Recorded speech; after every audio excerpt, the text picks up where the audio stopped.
Of heat radiation. तो 1792 में एक साइंटिस्ट थे, पियर प्रोवोस्ट, ठीक है, फ्रेंच साइंटिस्ट पियर प्रोवोस्ट। उन्होंने एक थ्योरी ऑफ रेडिएशन प्रपोज की। क्या बोलती है थ्योरी ऑफ रेडिएशन? कि कोई भी ऑब्जेक्ट हो, ठीक है, all bodies above the temperature of 0 kelvin. 0 kelvin से अगर बॉडी का टेम्परेचर ज्यादा है, और ऑलमोस्ट अभी तक हम लोग 0 केल्विन तक पहुंच नहीं पाए, इसका मतलब 0 केल्विन है हमारा एब्सोल्यूट जीरो, ठीक है ना। तो 0 केल्विन से जितनी भी ऑब्जेक्ट ज्यादा होती है टेम्परेचर पे, वो थर्मल रेडिएशन एमिट करती है, ठीक है। इसका मतलब लिटरली जितनी भी ऑब्जेक्ट तुम्हें आसपास दिख रही हैं, चाहे वो बर्फ भी हो, उसका भी कुछ ना कुछ थर्मल एनर्जी एमिट करता है, ठीक है। जितनी भी ठंडी चीज सोच लो, जितनी भी गर्म चीज सोच लो, सब अपने थर्मल एनर्जी रेडिएट करती रहती है और at the same time absorb भी करती रहती है।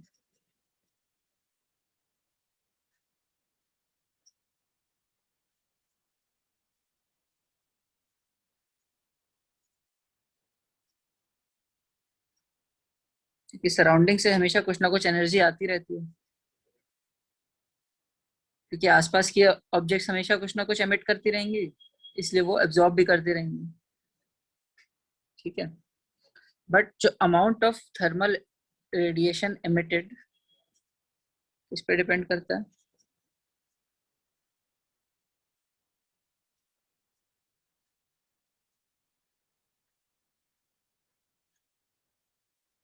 सब लोग हो ना?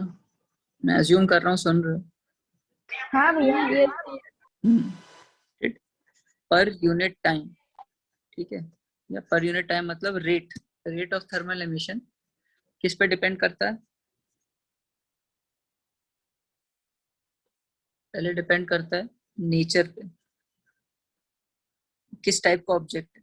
अलग अलग ऑब्जेक्ट अलग अलग टाइप की थर्मल रेडिएशन एमिट करते हैं। और डिपेंड करता है उसके एरिया पे, और डिपेंड करता है उसके टेम्परेचर, ठीक है। तो जितनी तुम्हारी कोई भी ऑब्जेक्ट है, इवन तुम्हारी स्किन जो है वो कितना थर्मल रेडिएशन एमिट करेगी पर यूनिट टाइम, वो डिपेंड करेगा नेचर ऑफ द सरफेस पे, total area of the surface पे, और टेम्परेचर क्या है सरफेस का, ठीक है। इसका मतलब क्या है कि जो गर्म बॉडीज होती हैं वो ज्यादा रेडिएशन एमिट करती हैं कंपेयर टू कूलर ऑब्जेक्ट्स, ठीक है। जिन हाँ अगर कोई ऑब्जेक्ट है उसका एरिया ज्यादा है तो वो भी ज्यादा रेडिएशन एमिट करेगा, ठीक है। और कुछ सरफेस के नेचर पे डिपेंड करता है या ऑब्जेक्ट के नेचर पे डिपेंड करता है कि वो कैसा टाइप का ऑब्जेक्ट है, तो उसकी इंट्रिंसिक प्रॉपर्टी है कि वो ज्यादा एमिट करेगा या कम एमिट करेगा, ठीक है।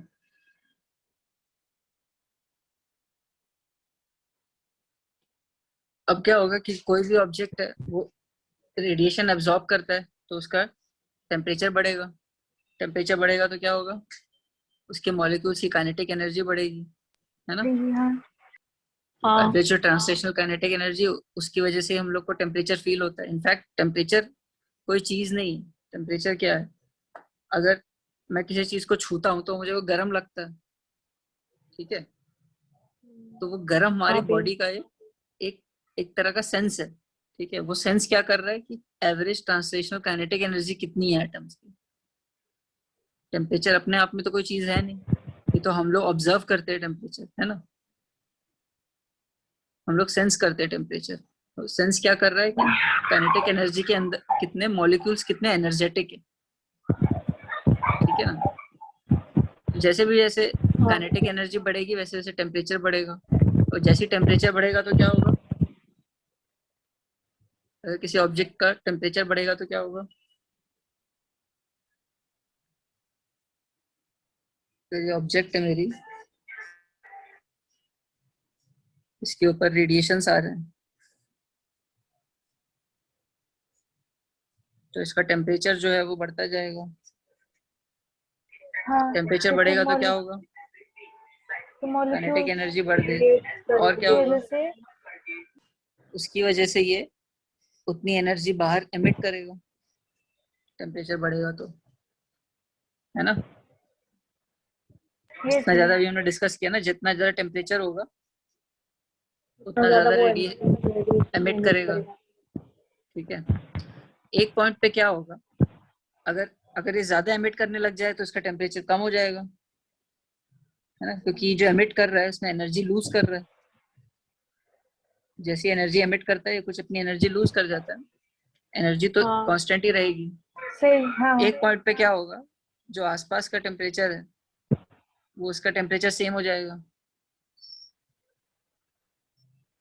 अगर बाहर का टेम्परेचर ज्यादा है तो ये ज्यादा रेडिएशन अब्जॉर्ब करेगा, कम एमिट करेगा। जब एक पॉइंट पे बाहर का टेम्परेचर अंदर का टेम्परेचर सेम हो जाएगा तो क्या होगा,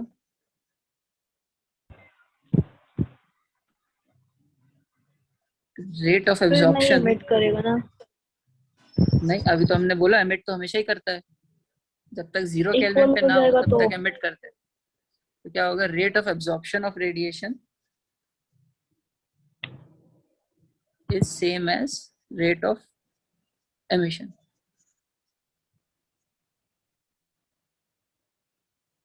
ठीक है, तो टेम्परेचर ऑफ द बॉडी क्या हो जाएगा, कांस्टेंट हो जाएगा।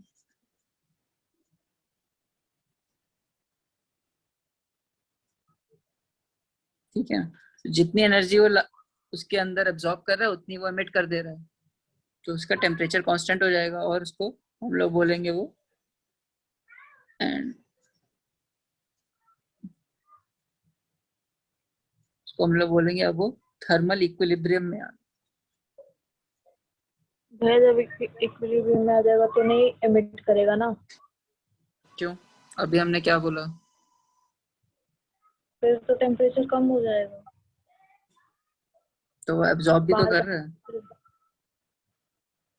तो बाहर का अंदर भी तो आ रहा है, ऐसा समझ लो, ये मेरा अगर फिर दोनों साइड इक्वल ऑब्जेक्ट ही है। रहेगा हमेशा। ठीक है, ठीक है, अभी चलो इसका टेम्परेचर कम है तो ये कुछ रेडिएट कर रहा है। ठीक है, समझ लो अब मैं इसको मैंने थोड़े गर्म माहौल में रख दिया, इसको गर्म टेम्परेचर में, तो इस पे एनर्जी आने लग जाएगी। ठीक है, इस पे एनर्जी आएगी तो क्या होगा, इसका टेम्परेचर बढ़ने लग जाएगा। हाँ टेम्परेचर बढ़ने लग जाएगा तो एमिशन बढ़ता जाएगा। जैसे जैसे इसमें और रेडिएशन आती रहेगी इसका टेम्परेचर और बढ़ता जाएगा, और उस हिसाब से एमिशन भी बढ़ता जाएगा। ठीक है यस ना, एक पॉइंट पे क्या होगा हाँ तो कि फिर जितनी दोनों एनर्जी साइड इसके अंदर कांस्टेंट आ हो रही है जाएगा। उतनी एनर्जी उसके बाहर जा रही है। ठीक है, तो एमिशन हमेशा चलता हाँ रहेगा, एमिशन कभी बंद नहीं होने वाला, बट क्या हो रहा है, जितनी एनर्जी आ रही है उतनी एनर्जी वो एमिट कर दे रहा है, जितनी एनर्जी अब्जॉर्ब कर रहा है उतनी एमिट कर दे रहा मतलब फिर है। दोनों ठीक है, साइड इक्विलिब्रियम पे रहेगा ना दोनों उसके साइड बाद। से इक्विलिब्रियम में रहेगा, बट ये मैंने सिंप्लीफाइड बता दिया, बट एक्चुअली क्या हो रहा है, उसके ऊपर चारों तरफ से एनर्जी आ रही है। ठीक है, उसके ऊपर चारों तरफ से हाँ एनर्जी आ रही है, और ये चारों तरफ में एमिट कर रहा है। ठीक है, हाँ भैया समझ गया।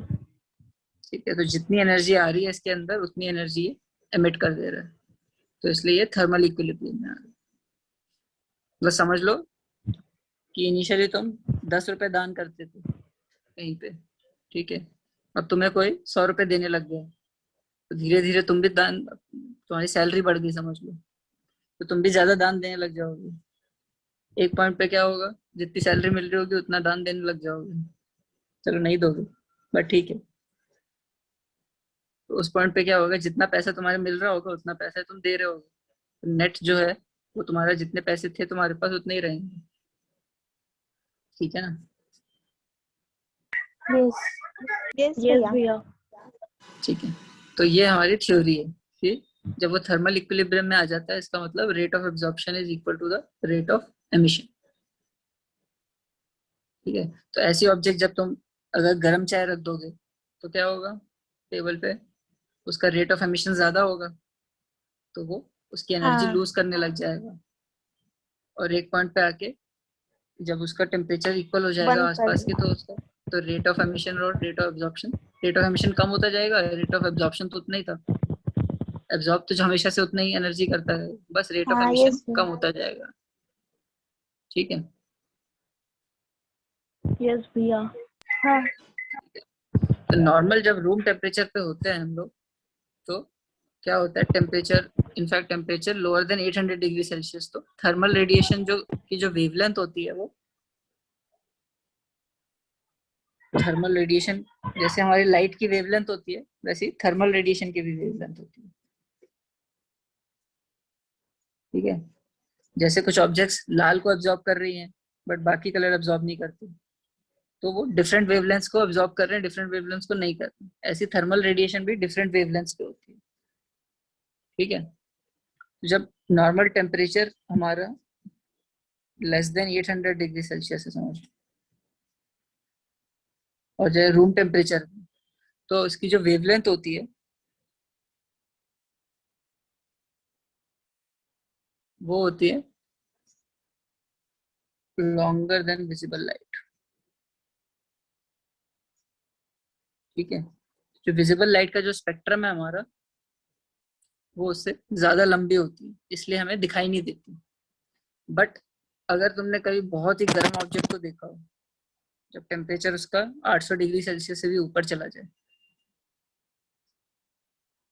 तो क्या होता है, वो हम लोग बोलते हैं ना red hot. Red hot word सुना है? हाँ हाँ सुना है। रेड हॉट क्या होता है, जैसे कभी अगर वीडियोस में देखोगे कि आयरन को हम लोग मेल्ट करते हैं, कोई मेटल को मेल्ट करते हैं, हाँ तो वो बहुत गर्म हाँ हो तो जाती है, फिर रेड उसके बाद जैसा रेडिएशन लाल दिखने निकलता लग है, जाता है। रेड हो जाता है, यस हाँ भैया। रेड हो जाता तो क्या देखा है। होता है कि अब उसकी जो थर्मल रेडिएशन है वो विजिबल लाइट के वेवलेंथ में आ जाती है ना, तो इसलिए वो हाँ दिखने लग जाता है, उसकी रेडिएशन हमें उसकी थर्मल रेडिएशन दिखने लग जाती है। उससे पहले भी एमिशन थर्मल रेडिएशन एमिट कर रहा था बट हमें दिखाई नहीं दे रहा था, बट एक टेम्परेचर के बाद रेड हॉट हो जाता है, इसलिए जो सन है वो हमें येलो दिखता है, तो वो हम लोग को उसके बेसिकली विजिबल लाइट में है उसका, जितना वो हॉट है। ठीक है। वो अगर जो जितना हॉट है, उस जितना थर्मल रेडिएशन एमिट कर रहा है, उसको हम लोग देख सकते हैं। ठीक है। अगर 800 डिग्री से कम होता तो दिखता ही नहीं सन, इवन दो हीट दे रहा होता। ठीक है। अब जब टेम्परेचर 3000 डिग्री से ज्यादा हो जाता है, तो वाइट हो जाता है। ठीक है। 3000 डिग्री के बाद वाइट हो जाता है, इसलिए जो स्टार्स होते हैं उनके डिफरेंट डिफरेंट कलर्स होते हैं, ये पता है? एक ही दिखे व्हाइट भैया बस। वाइट ही देखा है। इनफैक्ट हाँ हाँ रेड रेड स्टार्स भी होते हैं, ब्लू स्टार्स भी होते हैं। ब्लू भी दिखते हैं भैया। ब्लू दिखते तो नहीं है, तुमने ब्लू स्टार देखा है कभी? नहीं, हाँ कहाँ देखा? आसमान में। जहाँ दिखते हैं भैया। आसमान में ब्लू स्टार ऐसे ऐसे नहीं दिख जाते, नॉर्मली वाइट ही दिखते, बट जब उनको मुझे नहीं, क्लोजली तुम रोशनी को। अगर अच्छा रोशनी को टेलीस्कोप से देखोगे तब समझ में आएगा कौन से डिफरेंट कलर के। ठीक है। तो डिफरेंट डिफरेंट कलर के भी होते हैं, क्योंकि वो जो लाइट जो रेडिएशन एमिट करते हैं वो डिफरेंट डिफरेंट वेवलेंथ्स की करते हैं, तो उसके कलर से हम लोग निकाल सकते हैं कि उसका सरफेस का टेम्परेचर कितना है स्टार्स का, क्योंकि हमें पता है कि कितने रेडिएशन पे कौन सा कलर दिखता है। ठीक है। हाँ यस भैया। तो ये तो हो गई इसकी भैया बात। अब जो हम लोग पूछो। वो मतलब अगर हम टॉर्च पे अपना हाथ रखते हैं तो रेड लाइट मतलब रेड क्यों दिखता है? वो तो तुम्हारा स्किन और ब्लड का कलर दिखता है तुम्हें। ब्लड का ना, ब्लड का तो लाइट पास हो रही है लाल उससे तुम्हारे ब्लड से तुम्हारी स्किन से, ब्लड ही तो दिख उसका रहा है। कलर है। तो उसका कलर दिखता है, वो तुम्हारे एमिशन का नहीं दिखता। ठीक है। क्योंकि हाँ वो कुछ लाइट फिल्टर कर देगा, तुम्हारा हाथ जो है वो लाइट कुछ फिल्टर कर देगा, तो जो निकल के आती है कलर वो दिखाई दे रहा है तुमको। वो ब्लड का ही कलर होता है। बहुत सारे स्किन का भी कलर होता है, स्किन से भी वो फिल्टर आउट हो रहा है, ब्लड का भी हो रहा है, ठीक है, बहुत सारे डिफरेंट आ गए मटेरियल उसमें। अच्छा ठीक ठीक है, तो अब हम लोग वापस अपनी थ्योरी पे आते हैं। तो हमने बोला था कि जो रेट ऑफ एमिशन होता है वो किस किस पे डिपेंड करता है? नेचर ऑफ द सरफेस जहाँ एब्सॉर्ब होगा। नेचर ऑफ सरफेस पे। अब हम लोग बात है, अभी तो हमने रेट ऑफ एमिशन की बात की थी, अब हम लोग बोल रहे हैं अगर amount of radiation emitted by a body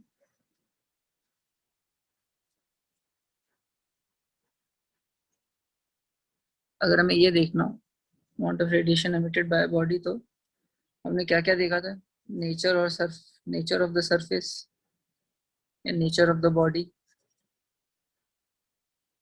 और क्या देखा था?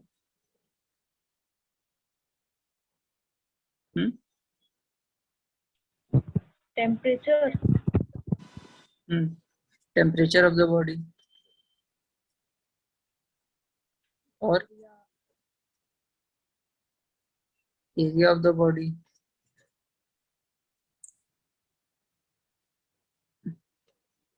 बट अभी हम अमाउंट देख रहे हैं, रेट नहीं देख रहे हैं, तो क्या होगा? टोटल टाइम ड्यूरेशन, क्योंकि रेट कांस्टेंट है, अगर टोटल अमाउंट किस पे डिपेंड करेगा कि कितना टाइम ड्यूरेशन।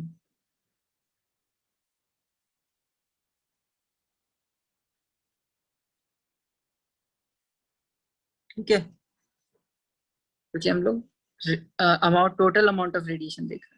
ठीक है, अगर रेट इन तीनों पे डिपेंड करता है तो टोटल अमाउंट और टोटल टाइम पे डिपेंड करेगा।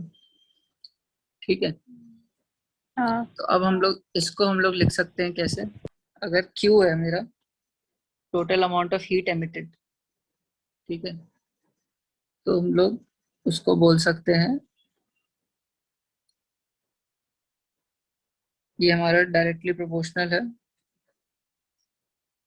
Area into time. Area into time पे डिपेंडेंट है, तो यहाँ पे जो कांस्टेंट आ रहा है तो हम उसको ऐसा लिख सकते हैं, Q is equal to RAT। यहाँ पे जो R कांस्टेंट है वो क्या है? Total amount of heat emitted divided by area into total time. इसको हम लोग बोलते हैं क्या? Emissive power. ठीक है, तो total amount of heat emitted per unit area per unit time को हम लोग बोलते हैं क्या? एमिसिव पावर या रेडिएंट पावर।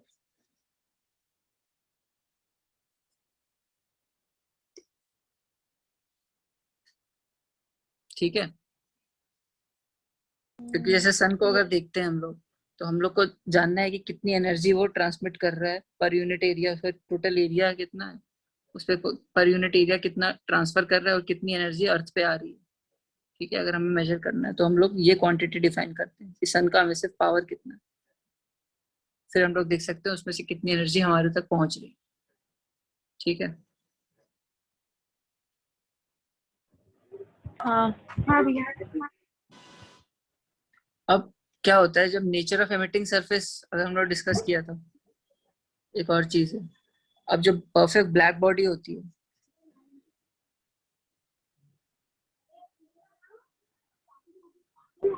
तो परफेक्ट ब्लैक बॉडी होती है वो क्या, उसका एब्जॉर्प्शन पावर पूरा वन होता है, एब्जॉर्प्शन कोफिशिएंट, हाँ मतलब वो सारी एनर्जी एब्जॉर्ब करती है। इसलिए गिवन टेम्परेचर पे अगर उसका टेम्परेचर सराउंडिंग से है कि it will also have maximum emissive power. ऐसा क्यों होगा?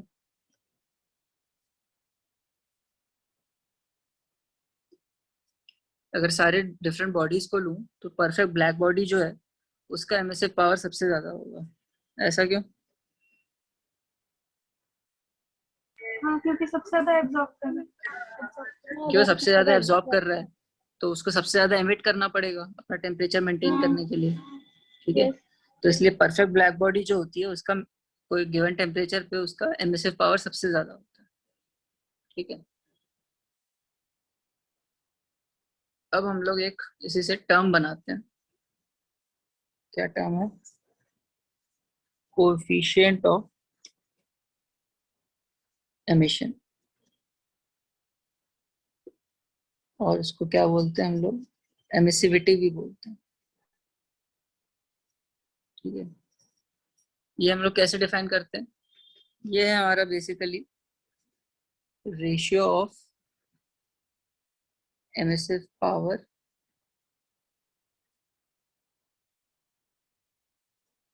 R of a surface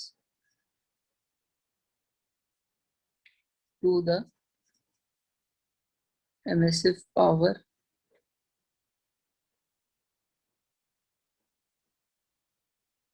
of a black body। क्योंकि ब्लैक बॉडी का सबसे ज्यादा एमिसिव पावर होता है, तो अगर हमें किसी दूसरे ऑब्जेक्ट का देखना है तो हम लोग बेसिकली रेशियो डिफाइन कर देते हैं। ठीक है, तो हम लोग देख सकते हैं वो कितना क्लोज टू ब्लैक बॉडी है।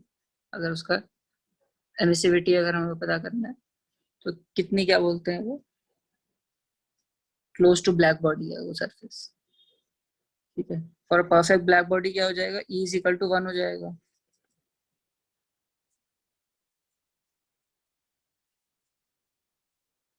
और बाकी ऑब्जेक्ट्स को हम लोग कंपेयर कर सकते हैं ब्लैक बॉडी के से, वो कितना उसका कम है एमिसिव पावर। ठीक है, अगर कोई रिफ्लेक्टर है तो उसका ई कितना हो जाएगा? अगर सारी एनर्जी वो रिफ्लेक्ट कर दे रहा है तो उसका एमिसिव पावर कितना होगा?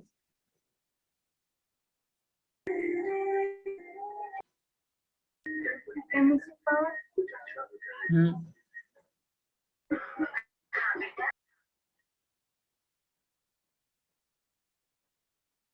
अगर कोई रिफ्लेक्टर है वो एनर्जी कुछ एब्जॉर्ब ही नहीं करता, सारी रिफ्लेक्ट कर देता है, तो उसका एमिसिव पावर कितना होगा?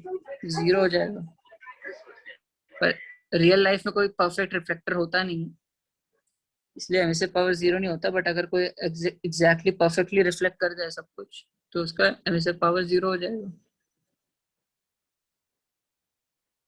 ठीक है, मैं वापस एक बार अब जो रिफ्लेक्टर होता है वो सारी की सारी एनर्जी रिफ्लेक्ट कर देता है, बट एमिसिव पावर किस पे डिपेंड करता है कि जितनी एनर्जी आ रही है वो उतनी एमिट करता है, तो अपना टेम्परेचर मेंटेन करने के लिए, है ना।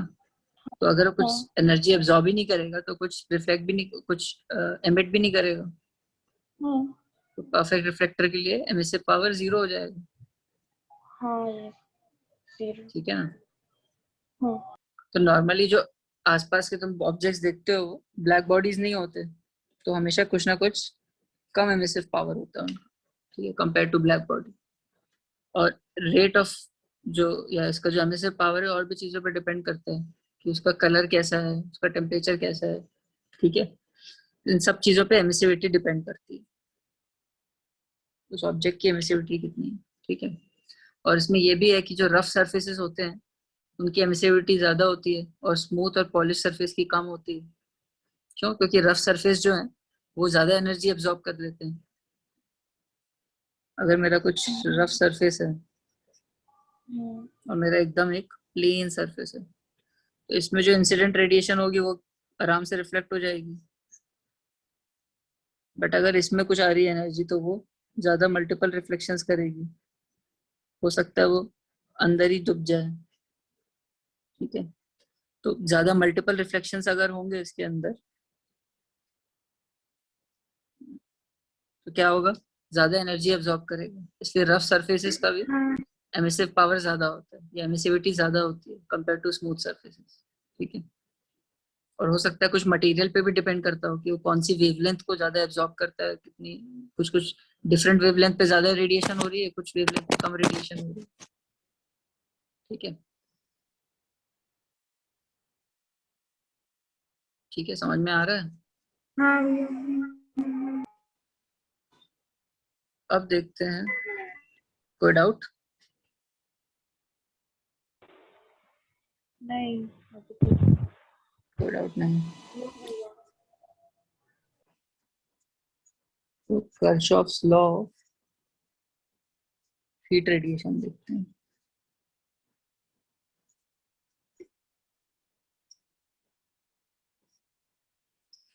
क्या होता है कर्शॉफ्स लॉ ऑफ हीट रेडिएशन या thermal radiation?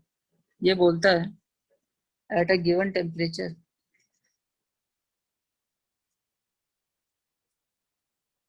the ratio of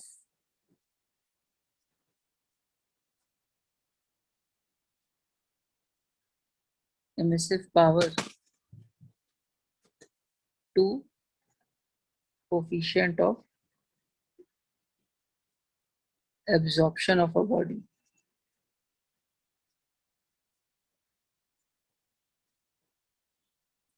is equal to emissive power of a perfect black body at the same temperature.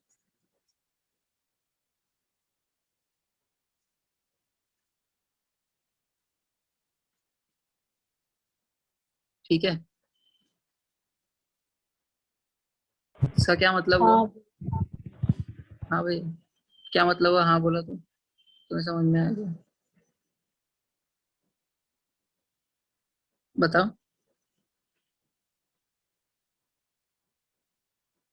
किसने हाँ बोला? मतलब ज्योति। तुमने हाँ बोला ना, क्या समझ में आया इसका मतलब? मतलब जो टेम्परेचर से पावर एमिट होगा वो ऑब्जॉर्प्शन के इक्वल होगा। जो बॉडी ऑब्जॉर्व करेगी वो उसके इक्वल होगा, वो परफेक्ट ब्लैक बॉडी होगा। क्या क्या फिर से बताओ। मतलब जो टेम्परेचर पावर एमिट करेगा जो टेम्परेचर तो पावर एमिट नहीं करता, ठीक है। एक टेम्परेचर पे जो पावर एमिट करेगी बॉडी, जो एमिसिव पावर पावर। एमिट, हाँ एमिसिव पावर रहेगा वो अ, जो बॉडी ऑब्जर्व करेगा उसके एमिसिव पावर के इक्वल होगा। बॉडी ही एब्जॉर्ब कर रही है और एमिट कर रही है।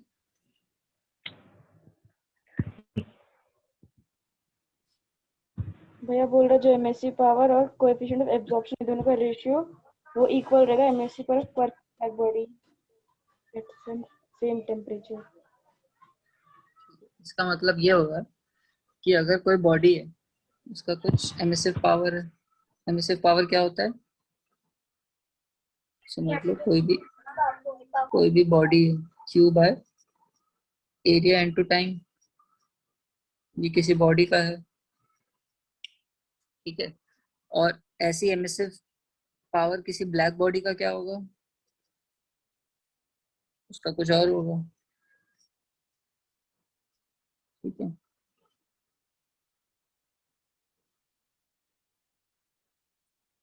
तो अगर मैं इसको डिवाइड कर दूं, ये जो मेरा ई है, emissive power of the body divided bye coefficient of absorption, मतलब ई बाय ए, ये किसके इक्वल है? ई बी की। या इसका मतलब और क्या बोल सकता हूँ, ये जो एमिसिव पावर है बॉडी का वो इक्वल है absorption coefficient into emissive power of a black body, ठीक है। अब ये देख के तो समझ में आ नहीं रहा कि क्या हो रहा है यहाँ पे।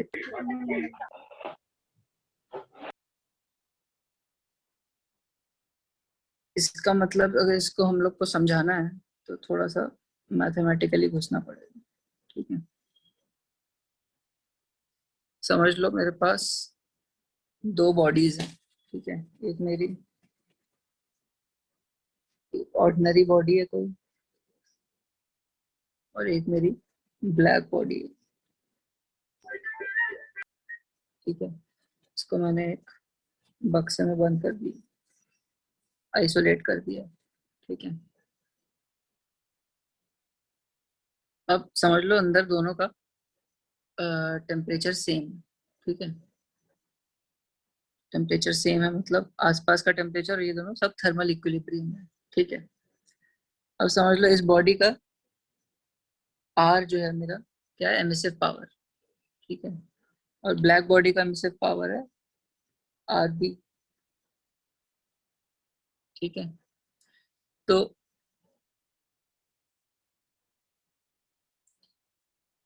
इसके बाद और ए मेरा इसका कोफिशिएंट ऑफ एब्जॉर्प्शन, ठीक है। तो समझ लो Q है total quantity of heat incident on each body, मतलब समझ लो दोनों बॉडी पे Q एनर्जी जा रही है इन इन यूनिट टाइम, ठीक है, एक सेकेंड में समझ लो Q जा रही है इन दोनों पे एनर्जी, ठीक है। तो ये वाला ग्रीन वाला ऑब्जेक्ट कितनी एनर्जी एब्जॉर्ब करेगा, अगर Q एनर्जी इंसिडेंट है तो कितना एब्जॉर्ब करेगा,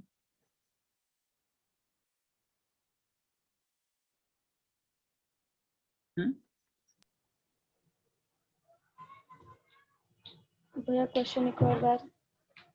अगर Q एनर्जी इंसिडेंट है इस पे, इसका एब्जॉर्प्शन कोफिशिएंट A है, तो कितनी एनर्जी एब्जॉर्ब करेगा,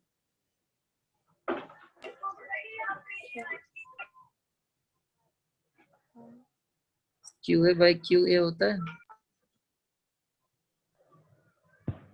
तो QA को क्या लिख सकता हूँ, ये याद आया, तो QA को मैं क्या लिख सकता हूँ, AQ लिख सकता हूँ, हाँ ठीक है। अगर Q एनर्जी इंसिडेंट है तो उसमें से एब्जॉर्ब कितना करेगा, A टाइम्स Q, ठीक है ना, इतना समझ में आया। हाँ और ये B कितना एब्जॉर्ब करेगा,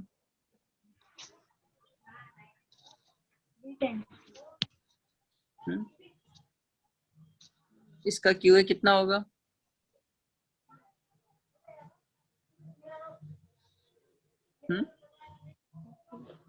भैया एक मिनट।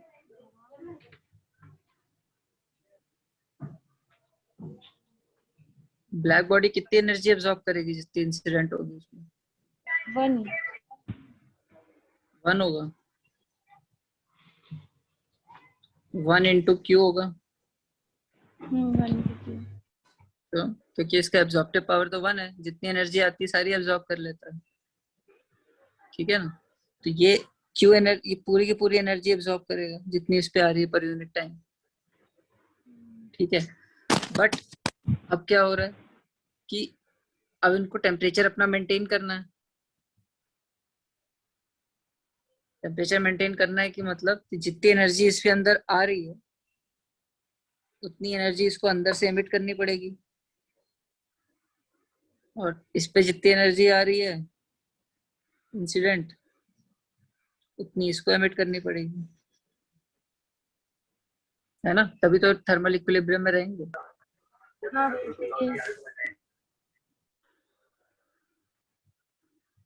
तो मैं बोलूँ अगर क्वांटिटी ऑफ हीट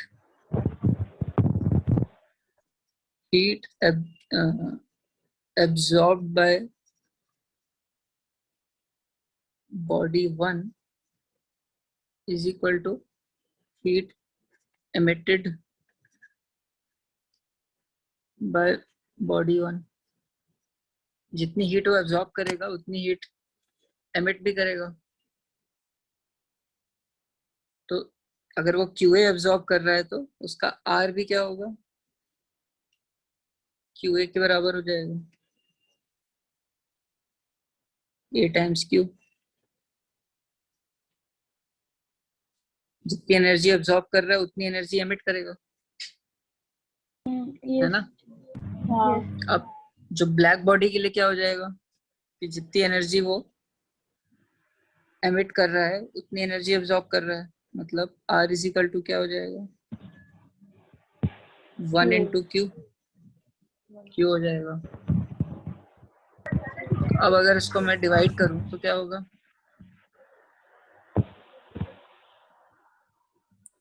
अब यहाँ पे R1 या R बाय आर बी किया अगर मैंने, तो वो कितना हो गया?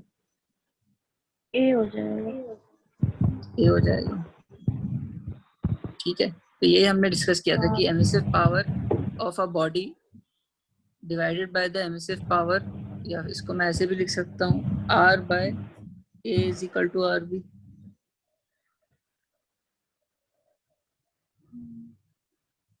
इसका मतलब क्या हुआ कि एमिसिव पावर और एब्जॉर्प्शन कोफिशिएंट का रेशियो किसके इक्वल हो गया? Emissive power of black body.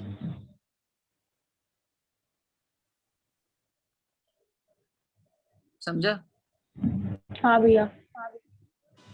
अब यहाँ पे एक और चीज देखो, ये इक्वेशन हमने निकाल ली, अब हमें एक और इक्वेशन भी पता है। आर बाय आर बी क्या होता है?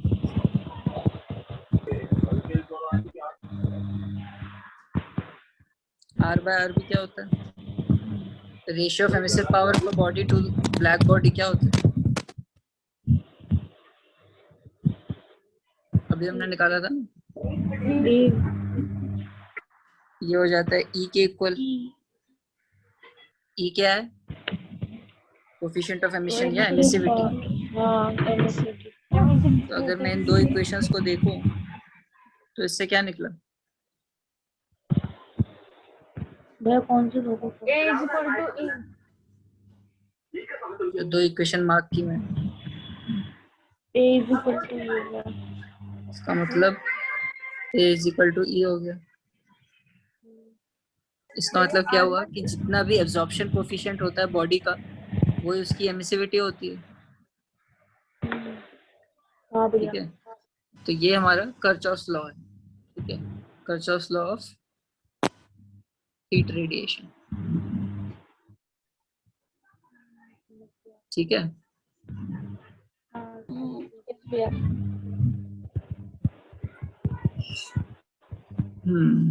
इसके बाद, चलो इसके बाद थोड़ा फिर ज्यादा है, इसके बाद वाला फिर नेक्स्ट क्लास में करते हैं हम लोग। नेक्स्ट क्लास में थोड़ा spectral distribution of black body radiation करेंगे।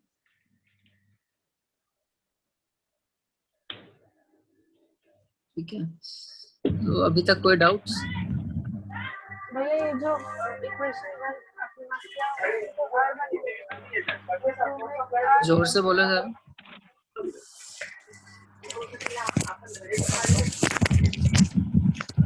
भैया जो इक्वेशन 1 है उसमें R1 है। हाँ भाई, आर या आर वन, वो तो डिपेंड करता है। मैंने बॉडी के लिए आर वन लिखती है,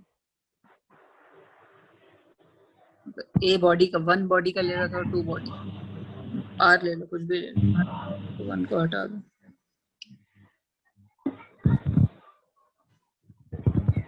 उसके बाद